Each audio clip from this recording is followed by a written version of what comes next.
Բարի երեկո, եթերում օր լրատվականի հիմնական թողարկումն է եւ այսօր ծրագրում։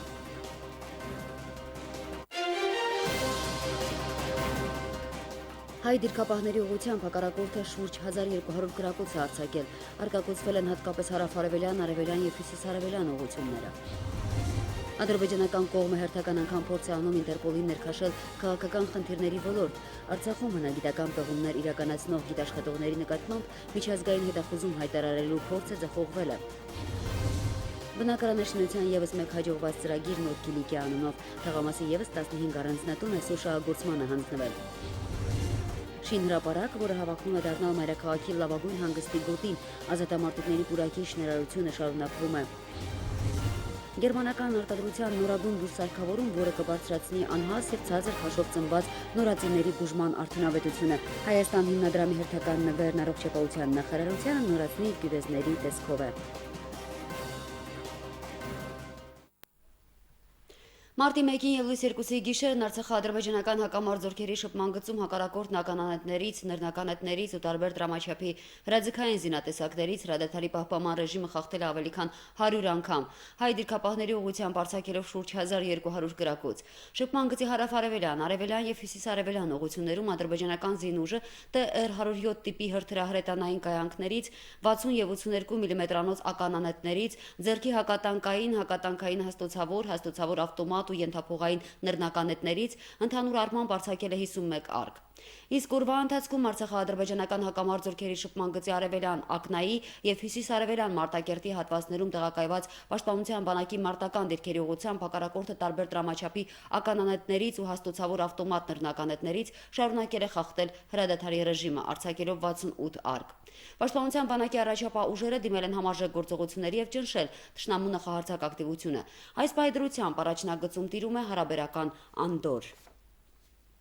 Մեր երկրի ռազմական գերատեսչությունը հերքել է ադրբեջանական հերթական ապատեղեկատվությունը։ Ադրբեջանի պաշտպանության նախարարության այսօր տարածած տեղեկատվություններն առ այն, թե իբր Մարտունու ուղղությամբ հայկական շտաբ է ոչնչացվել, իսկ Մարտակերտի հատվածում կանխվել է արցախյան կողմի դիվերսիոն ներթափանցման փորձը, հորինվածքներ են եւ իրականությանը չեն համապատասխանում։ Արցախի հանրապետության պաշտպանության նախարարությունը հայտարարում է, որ արցախյան կողմը երբեք նախահարձակի դերում հանդես չի գալիս եւ պատրաստ է հակառակորդի ցանկացած սադրանքի հասցնել ջախջախիչ հարված։ Երեք Ադրբեջանում Ինտերպոլի ազգային կենտրոնական բյուրոյի կողմից շրջաբերական էր ստացվել հասցեագրված Ինտերպոլի անդամ երկրներին 2016 թվականին ԼՂՀ տարածքում հնագիտական պեղումներ իրականացնող արտասահմանյան եւ Հայաստանի Հանրապետության մի խումբ գիտաշխատողների նկատմամբ միջազգային հետախուզում հայտարարելու վերաբերյալ։ Շրջաբերականներն ստանալուց անմիջապես հետո Հայաստանի Հանրապետության ոստիկանության Հայաստանում Ինտերպոլի ազգային կենտրոնական բյուրոյի կողմից Ինտերպոլի գլխավոր քարտուղարությանն են ներկայացվել անհրաժեշտ հիմնավորումներ եւ պարզաբանումներ առ այն, որ ադրբեջանական կողմը հերթական անգամ փորձ է անում Ինտերպոլի ներքաշել քաղաքական խնդիրների ոլորտ, ինչը միանշանակ հակասում է կազմակերպության կանոնադրության 3-րդ հոդվածին։ Այն է, կազմակերպությանը խստիվ արգելվում է որևէ գործունեություն ծավալել կամ միջամտել քաղաքական, զինվորական, կրոնական, ռասայական բնույթ կրող գործերին եւ հարցերին։ Ինտերպոլի գլխավոր քարտուղարությունն իր հերթին Հայաստանի Հանրապետության ոստիկանությունից ստացված տեղեկատվությունը հիմնավոր համարելով անհապաղ արձագանքել եւ համապատասխան շրջաբերական նամակով նույն օրը դիմել է Ինտերպոլի անդամ երկրներին եւ տեղեկացրել, որ այդ անձանց նկատմամբ շրջանառվող տեղեկատվությունը հակասում է Ինտերպոլի կանոնադրության 3-րդ հոդվածին եւ այդ անձանց նկատմամբ միջազգային հետախուզում չի կարող իրականացվել։ Միացյալ Նահանգների կոնգրեսի անդամ Ադամ Շիֆը հայտարարություն է տարածել Սումգայիթյան ջարդերի 29-րդ տարելիցի առնչությամբ, կոչ անելով դատապարտել ատելության հողի վրա իրականացված հանցագործությունը։ 29 տարի առաջ ադրբեջանական ամբոխը վիրավորեց եւ սպանեց իր հայ հարևանին։ Հարյուրավոր հայ քաղաքացիներ գազանաբար սպանվեցին եւ վիրավորվեցին, կանայք եւ երիտասարդ աղջիկներ բռնաբարվեցին։ Զոհերը տանջանքների ենթարկվեցին եւ ողջ այրվեցին։ Նրանք, ովքեր ողջ մնացին, լքեցին իրենց տունն ու գործը, հուսահատորեն թողնելով այն ամենն, ինչ ունեին։ Ջարդերն Ադրբեջանի իշխանությունների կողմից տարիներով տարածած հակահայկական քարոզչության գագաթնակետն էին, նշել է Ադամ Շիֆը։ Նա ընդգծել է, որ ադրբեջանական իշխանությունները գրեթե ոչինչ չեն արել պատժելու Սումգայիթյան ջարդերի պատասխանատուներին։ Պատահական չէ, որ Սումգայիթյան դեպքերով բռնությունների ալիքը չդադարեց, դրան հաջորդեցին նորերը, այդ թվում եւ 1990 թվականի Բաքվի ջարդը։ Ադրբեջանում ողջունվում է ատելությունը հայերի նկատմամբ, նշել է կոնգրեսականը, հիշեցնելով հայ սպա Գուրգե Մարգարյանին սպանած ադրբեջանցի Ռամիլ Սաֆարովի օրինակը։ Ադամ Շիֆը նկատել է, որ այսօր Արցախա-ադրբեջանական սահմանին Ադրբեջանի պահվածքը վտանգում է տարածաշրջանային անվտանգությունն ու կայունությունը։ Հրետակոծությունն ու դիպուկահարների կրակոցները սահմանին Լեռնային Ղարաբաղի Հանրապետությունում քաղաքացիների ամենօրյա կյանքի մասն են դարձել, պատճառելով բազմաթիվ վնասներ, ասել է Շիֆը, հիշեցնելով 2016 թվականի ապրիլյան դեպքերը։ Նոր Կիլիկիա թաղամասում շահագործման է հանձնվել 15 բնակարան։ Այս օրերին ընթանում է մնացած 5-ի շինարարությունը։ Արդյունքում կարիքավոր ու երիտասարդ 32 ընտանիք կունենա սեփական տանիք ու կենցաղային ժամանակակից պայմաններ։ Նոր Կիլիկիա թաղամասը կառուցվում է Մեծի տան Կիլիկիո կաթողիկոս Արամ Արաչինի նախաձեռնությամբ։ Առաջին փուլում նախատեսված էր 10 բնակարան, որից հետո կյանքի է կոչվել եւս 22-ի ծրագիրը։ Սարգսյանների նորակառույց առանձնատունն է, համեստ բնակմակերեսով ու կենցաղային բոլոր պայմաններով։ Երկուսենյականոց տանն ապրում են 4 հոգով, դրանից առաջ երկար տարիներ սեփական տանիք չեն ունեցել ու բազում դժվարություններ են հաղթահարել։ Նախկին բնակարանում անգամ փոքրիկին խայթել է օձը, հիմա ամեն ինչ լավ է, բուժել են հրաշքով։ Գրիշ չի եղել, ապրել է անձրևների վախտը, պատը փլվեր էր, սաղ գրսներ, ջղջգներ լետայությունը լրը երեխու օրոցքի վրա են գալիս, դրա համար էլ ահավոր էր այնտեղ մնալ չէր լինի։ Երեխու փոխելու ժամանակ, շորտ փոխելու ժամանակ դիվանը տակից օծը ոդը գծեց, դե մի կերպ հասցրինք բժշկի։ Սարգսյանների ուրախությունն այսօր շատերն են կիսել եւ զգացել եւս 14 բազմազավակ, կարիքավոր ու երիտասարդ ընտանիք։ Մարտակերտի շրջանի վարչակազմի ղեկավարն առիթն օգտագործել ու շնորհակալություն է հայտնել Մեծի տան Կիլիկիո կաթողիկոս Արամ Արաչինին։ Նոր Կիլիկիա թաղամասը կառուցվել է վեհափար Հայրապետի նախաձեռնությամբ։ Առաջին փուլում նախատեսված էր 10 բնակարան, որից հետո 22-ի հիմքերն են դրվել խորհրդանշական տարածքում։ Սա սուրբ տեղամաս է, որովհետև առաջի պատերազմի ժամանակ Արցախյան, այսպես ասեմ, կարելի ասել, որ հակառակորդին այստեղ են կանգնեցրել եւ այստեղ մեր արիասիրտ տղաներից շատերը իրենց գլուխը դրեցին ու ազատագրեցին, այնուհետև մենք նախապատրաստվեցինք ու հակահարձակողական գործողությունները եւս սկսեցինք այստեղից ու ազատագրեցինք Մարտակերտի շրջանը։ Բնակարանամուտի հանդիսավոր արարողությանը վերաբնակիչները ստացել են հավաստագրերը, ովքեր դեռ նոր պետք է հաստատվեն, տան հասցեները որոշել են վիճակահանությամբ։ Մասի Սարգսյանը պաշտոնական բնակարանամուտից ավելի վաղ է տեղափոխվել այստեղ։ Դրանից առաջ զինծառայողը մասնակցել է ապրիլյան պատերազմին։ Հիմա առավել հանգիստ է լինելու, թիկունքում ընտանիքն ապահով է, մտահոգվելու կարիք չկա։ 16 տարի է ծառայում եմ, հենց 16-ն եմ ծառայելու։ Հակ եղավ դեպքում թոշակի ասեմ ծառայել եմ, որովհետև մեր հողը վերցած է արինով։ Սաղ պարտավոր ենք մեր սահմանները պահենք։ Նոր թաղամասի բնակիչների հետ շրջանի վարչակազմը կնքելու է պայմանագրեր, բնակարանները ծառայելու են այստեղ փաստացի ապրողներին։ Նոր Կիլիկիայում անցկացված են անհրաժեշտ ենթակառուցվածքները, բնակիչները նաև տնամերձ հողամաս ունեն, որ զբաղվեն հողագործությամբ։ Շրջանի պատասխանատուն ստեղծված պայմաններից գոհ է, այն է, ինչ պետք է գյուղական համայնքին։ Քաղաքաշինական պահանջներին, այո, բավարարում է, բոլոր հարմարավետ պայմանները ունի յուրաքանչյուր բնակարան եւ նաեւ այս գողտրիկ անկյունը տեսնում եք գեղեցիկ նաեւ ենթակառուցվածքներն է կառուցվել, ճանապարհներն են եւ այլն։ Լրիվ բավարարում է։ Սա նախահաշվարկը կազմված, ներկայացված է եւ ողջ շինարարության ընթացքում շինարարական այդ բոլոր պահանջներն ու պայմանները պահպանվել են։ Այսպիսով Նոր Կիլիկիա թաղամասում 32 տուն է կառուցվել, որից 5-ում շինարարներն աշխատում են, շուտով դրանք էլ կհանձնվեն շահագործման։ Նարեկ Սահակյան, Վերուժան Հայրապետյան, օր։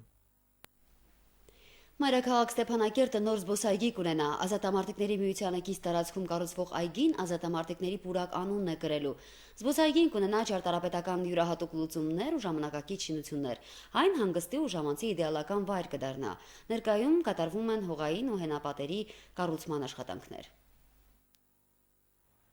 Ազատամարտիկների անունը կրող զբոսայգին մայրաքաղաք Ստեփանակերտի հենց սրտում կլինի։ Զբոսայգին 3 մուտք կունենա։ Գլխավոր մուտքը սկսվում է Վերածննդի հրապարակից, երկրորդը Հովհաննես Թումանյան փողոցից, երրորդ մուտքը Ստեփան Շահումյանի անվան մարզադաշտին հարող Սիրո պուրակից։ Զբոսայգին կունենա ճարտարապետական յուրահատուկ լուծումներ ու ժամանակակից շինություններ։ Այն հանգստի ու ժամանցի իդեալական վայր կդառնա։ Նախագիծը կազմել է Նարինե եւ Եղանի ընկերությունը։ Տարածքը գտնվում է Վերածննդի հրապարակից դեպի հյուսիս կենտրոնական մարզադաշտի արևմտյան հատվածում։ Միայն խմից ազատամարտիկների շենքի հյուսիսային եւ արևմտյան հատվածներում։ Մոտավորապես 2 հեկտար տարածք է։ Ուրեմն տարածքը բարեկարգվում է կապելով Վերածննդի հրապարակի հետ, որովհետև մեծ մասամբ մեր ժողովուրդը Վերածննդի հրապարակում մեծ կուտակումներով հանգստանում են։ Զբոսայգու տարածքն ամբողջությամբ կանաչապատ կլինի, ցայտաղբյուրներով ու ծառուղով։ Նախատեսվում է տարբեր տեսակի ծառեր տնկել, ծաղիկներ աճեցնել։ Տարածքի տարբեր հատվածներում կտեղադրվեն նստարաններ։ Կենտրոնական հատվածում կկառուցվի օղակաձև ինքնատիպ շատրվան, որտեղից ջուրը կանցնի կասկադով։ Ազատամարտիկների միության վարչական շենքի ետնամասում երկհարկանի կցակառույց կավելանա, որի առաջին հարկում ըստ նախագծի կլինեն տեխնիկական սպասարկման սենյակներն ու հանրային սանհանգույցը։ Այստեղ կլինի նաև մանկական խաղասրահ, իսկ երկրորդ հարկում նախատեսված է բացօթյա տաղավար ազատամարտիկների հանգստի համար։ Պուրակի մեջ կան օբյեկտներ տարբեր եւ գլխավոր մուտքը ազատամարտիկների շենքի արևմտյան հատվածից է, այս կողմից, որտեղ կազմակերպվում է փոքրիկ հրապարակ եւ հրապարակի ճշտում կան ջրավազաններ շատրվաններով, երկեցող շատրվաններով, բարդ ռելիեֆի պատճառով ամբողջ այս տարածքը կատարվել է տարբեր հարթակների միջոցով։ Տարածքում ազատամարտիկների անվան հուշաղբյուր կկառուցվի, կլինեն նաև սրճարաններ, 150 տեղանոց ամֆիթատրոն, առանձին ավտոկայանատեղի ու այլ ժամանցային վայրեր։ Այգին կունենա արտաքին լուսավորություն, իր տեսակով ու ճարտարապետական լուծումներով ազատամարտիկների զբոսայգին առաջինը կլինի Արցախի մայրաքաղաքում։ Այն օբյեկտները, որոնք ստեղ նախատեսված են, հատուկ արվել են այնպես, որպեսզի օբյեկտների տանիքայի մասը նորից դառնա այդ ընդհանուր օգտագործման հարթակներ։ Զբոսայգին կառուցվում է Երևանի քաղաքապետ Տարոն Մարգարյանի անմիջական նախաձեռնությամբ ու Երևանի քաղաքապետարանի ֆինանսավորմամբ։ Բարեկարգման աշխատանքներն իրականացնում է Բանդ Կապալարու կազմակերպությունը, վերահսկողությունը ԼՂ քաղաքաշինության նախարարությունը։ Ներկայումս կատարվում են հողային ու հենապատերի կառուցման աշխատանքներ։ Մարինե Մկրտչյան, Մերուժան Հայրապետյան, օր։ Այլ թեմաների մասին։ Ֆրանսիան ողջունել է Հայաստանի ու Եվրամիության համապարփակ եւ ուժեղացված գործընկերության համաձայնագրի շուրջ բանակցությունների ավարտը։ Ֆրանսիայի արտաքին գործերի նախարարության տարածած հաղորդագրության մեջ նշվում է, որ բանակցությունները ավարտվել են Հայաստանի նախագահ Սերժ Սարգսյանի մարտի 8-ից 9 Ֆրանսիա կատարելիք պաշտոնական այցից մի քանի օր առաջ։ Այս համաձայնագիրը 2014 թվականի մայիսին Հայաստանի նախագահի Եվրամիության հետ կապերն ամրապնդելու ցանկության մասին հայտարարության արձագանքն է։ Համաձայնագիրը կամրացնի քաղաքական երկխոսությունը Հայաստանի եւ Եվրամիության միջև, որը վերաբերում է ժողովրդավարությանը, մարդու իրավունքներին եւ օրենքի գերակայությանը։ Այն կաշխուժացնի համագործակցությունը էներգետիկայի, տրանսպորտի եւ բնապահպանության ոլորտներում, ինչպես նաեւ նոր հնարավորություններ կստեղծի առևտրի եւ ներդրումների համար, ասվում է Ֆրանսիայի արտգործնախարարության հաղորդագրության տեքստում։ Ավստրալիայի ներկայացուցիչների պալատի անդամ Թիմ Ուիլսոնը բարձրացրել է Օսմանյան կայսրության կողմից հայերի նկատմամբ իրականացված մշակութային ցեղասպանության հարցը։ Ներկայացուցիչների պալատում իր ելույթի ժամանակ Ուիլսոնը նշել է, որ հայոց ցեղասպանության տարիներին հայերին կոտորելուց բացի փորձ է արվել ոչնչացնել նաև հայկական մշակույթը։ Դա կանխամտածված փորձ էր ջնջելու ոչ միայն հայերին, այլ նաև նրանց մասին հիշողությունը, ոչնչացնելով հայկական ժառանգությունն ու մշակույթը, ինչպես օրինակ արվեստի գործերն ու ճարտարապետական հուշարձանները։ Կարճ ասած, դա ոչ միայն մարդկային ցեղասպանություններ, այլ նաև մշակութային, նշել է Ուիլսոնը։ Նա ընդգծել է, որ հայկական մշակույթի վերացման մասին վկայությունները զետեղված են Հայոց ցեղասպանության թանգարան ինստիտուտի պաշտոնական կայքում։ Օսմանյան կայսրության նպատակն էր ջնջել հայ ժողովրդի կյանքն ու հիշողությունները, ընդգծել է ներկայացուցիչների պալատի անդամը, նշելով, որ բոլորը պետք է հանձնառու լինեն այն գործին, որ կատարվածն այլևս երբեք չկրկնվի։ Նա շեշտել է նաև, որ 1/4 հայ լինելու փաստը եւս իր դերակատարումն ունի խնդրի նկատմամբ մշտական հետաքրքրություն պահպանելու հարցում։ Իսլամական պետություն ծայրահեղական խմբավորման զինյալները դուրս են բերում իրենց ուժերը Սիրիայի պատմական Պալմիրա քաղաքից։ Հաղորդվում է, որ զինյալները լքել են քաղաքի մեծ մասը, ականապատելով տներն ու ճանապարհները։ Սիրիական բանակն այժմ մաքրում է Պալմիրայի արևմտյան շրջանները։ Սիրիայի օդուժն էլ ավիահարվածներ է հասցնում իսլամական պետության նահանջող զինյալների ուղղությամբ։ Քաղաքի վրա գրոհն սկսվել է մարտի 1-ին, երբ սիրիական բանակը ռազմավարական նշանակություն ունեցող մի շարք բարձունքներ ազատագրեց, զբաղեցրեց դիրքեր, որոնք թույլ են տալիս կրակի տակ պահել Պալմիրան ու նրա արվարձանները։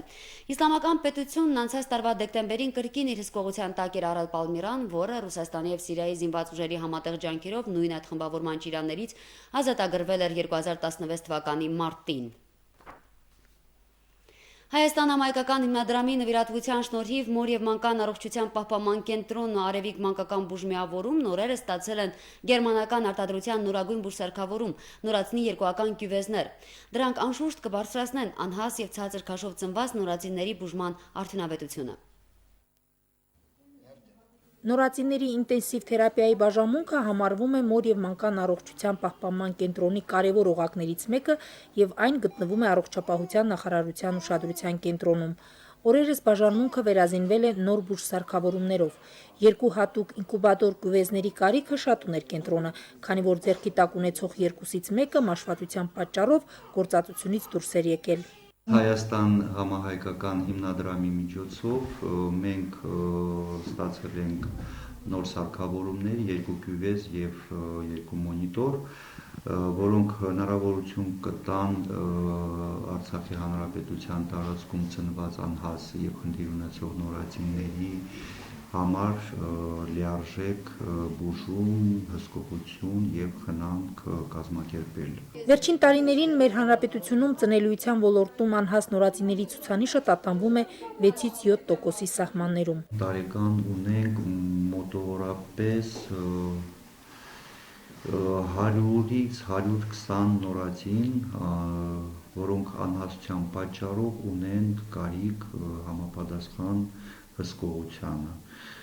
Եվ դրանից բացի մենք նաև տարվա ընթացքում ունենք նաև ինչ պատճառներով ծնված հասուն նորածիններ, որոնք որ ունեն տարբեր ախտաբանական վիճակներ եւ համապատասխան պետք է այդ վիճակների իրենց լուծումը ստանան։ Արևիկ մանկական բուժմիավորման նեոնատալ բաժանմունքը հանդիսանում է պաթոլոգիաներով ծնված երեխաների բուժման եւ հսկողության երկրորդ փուլը ծննդատնից հետո։ Այս բաժանմունքն էլ համալրվեց գերմանական ժամանակակից արտադրության 2 նոր կուվեզներով։ Երկուսն ունեինք, երկուսն էլ կարծես թե ճիշտ ժամանակին հասավ, երկուսն էլ իհարկե մեկը լրիվությամբ, իսկ երկրորդը ոչ լիարժեք էր աշխատում եւ ունենալով նման սարքավորումներ իհարկե մեր աշխատանքը բարելավեց։ Ես ուզում եմ հատուկ շնորհակալություն հայտնել Հայաստան համահայկական հիմնադրամի տնօրեն Արա Վարդանյանին, արգենտինահայ բարերար Դանիել Յուսեֆյանին եւ առողջապահության նախարարությանը նման սարքավորումները ձեռք բերելու, կազմակերպելու եւ մեզ հասցնելու համար։ Հատուկ ինկուբատորների միջոցով նորածինների խնամքն իրականացվում է օպտիմալ ջերմաստիճանի եւ խոնավության պայմաններում։ Նույնիսկ ամենաաննշան նրբությունները հաշվի առնելով նվազագույնի է հասցվել մարդկային շփումը։ Այս սարքավորումները թույլ են տալիս, որպեսզի անհաս երեխաներին խնամքի բոլոր պայմանները ապահովել, համապատասխան խոնավություն, ջերմաստիճան, թթվածին, որպեսզի նորածինի մոտ նորմալ կենսագործունեությունը ընթանա։ Սարքավորումը ունի նաև իր մոնիտորը, որը ապահովում է շնչառական եւ սիրտանոթային համակարգի գործունեության բոլոր պարամետրերը եւ երեխան փաստորեն շուրջօրյա 24 ժամվա ընթացքում գտնվում է վերահսկողության տակ։ Երկու բուժհաստատություններում էլ ուրախությամբ նշում են, բոլորովին նոր բժշկական սարքավորումները երկար կյանք կունենան եւ հնարավորություն կտան ավելի արդյունավետ բուժծառայություն մատուցել։ Գոհար Ռուստամյան, Աշոտ Գասպարյան, օր Այսօրվա համար նախատեսել ենք այսքանը, ես հրաժեշտ եմ տալիս, մնացեք խաղաղությամբ։ Հանրապետության տարածքում կդիտվի անպամատություն սպասվում է թույլ անձրև, վարկյանում 3-ից 8 մետր արագությամբ հարավ-արևմտյան քամի, օդի ջերմաստիճանը գիշերը 2-ից 5, ցերեկը 9-ից 13 աստիճան տաքություն։